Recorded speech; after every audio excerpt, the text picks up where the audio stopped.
അസ്സലാമു അലൈക്കും പ്രിയ കൂട്ടുകാരെ, നമ്മൾ പാഠം കഴിഞ്ഞ് 3 ആവർത്തനവും കഴിഞ്ഞു. 4ാമത്തെ ആവർത്തന പാഠമാണിത്. നമുക്കൊന്ന് അക്ഷരങ്ങൾ കണ്ടിട്ട് അതിൻ്റെ വാക്ക് ഏതാണെന്ന് കണ്ടുപിടിക്കാം. സാ ഏതാണ് വാക്ക്? സൗബുൻ. രണ്ടാമത്തത് നോക്കൂ, ഹാ ഏതാണ് വാക്ക്? ഓർത്തു നോക്കൂ, കയറ്. ഹബലുൻ.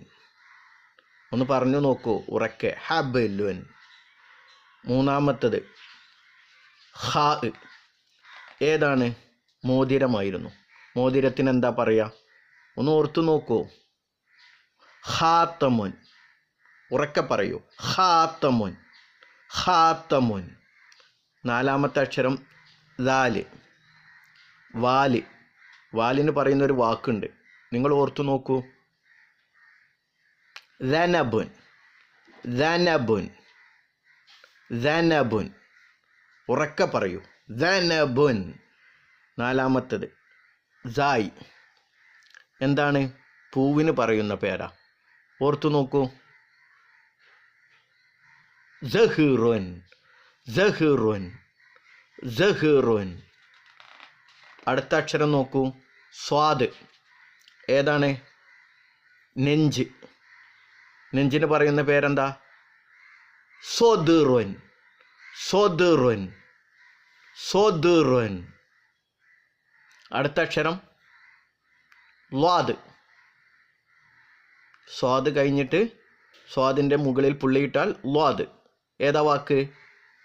ഓർത്തു നോക്കൂ. ലഇനുൻ, ലഇനുൻ, ആട്.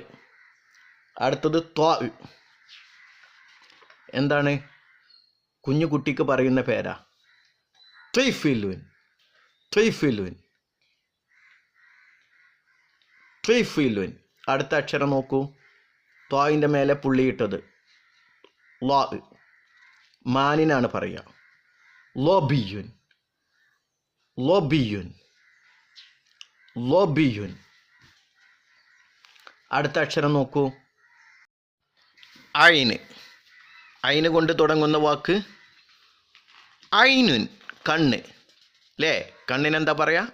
ഐനുൻ, ഐനുൻ. അടുത്ത അക്ഷരം ഏതാ? ഐനിന് പുള്ളിയിട്ടതാ, മുകളിൽ പുള്ളിയിട്ടാൽ ഓയിന്. ഏതാണ് വാക്ക്? ഓർക്കുന്നുണ്ടോ? ഒരു പക്ഷിയാണ്. ഒന്ന് ഓർത്ത് നോക്കിയേ. കാക്കക്ക് പറയുന്ന പേര് ഒന്ന് ഓർത്ത് നോക്കൂ. ഉറാബുൻ, ഉറാബുൻ. അടുത്ത അക്ഷരം നോക്കിയേ, പുള്ളിയുള്ള കാഫാണ് അല്ലേ? എന്താണ് അതുകൊണ്ട്? പേനയാണ്. പേനക്ക് പറയുന്ന പേരൊന്ന് ഓർത്ത് നോക്കിയേ. കലമുൻ, കലമുൻ, കലമുൻ. ശരി കൂട്ടുകാരെ, 2-3 പ്രാവശ്യം ഇത് കേൾക്കൂ, ഓർത്തു നോക്കൂ, സ്വയം പഠിക്കൂ. അസ്സലാമു അലൈക്കും.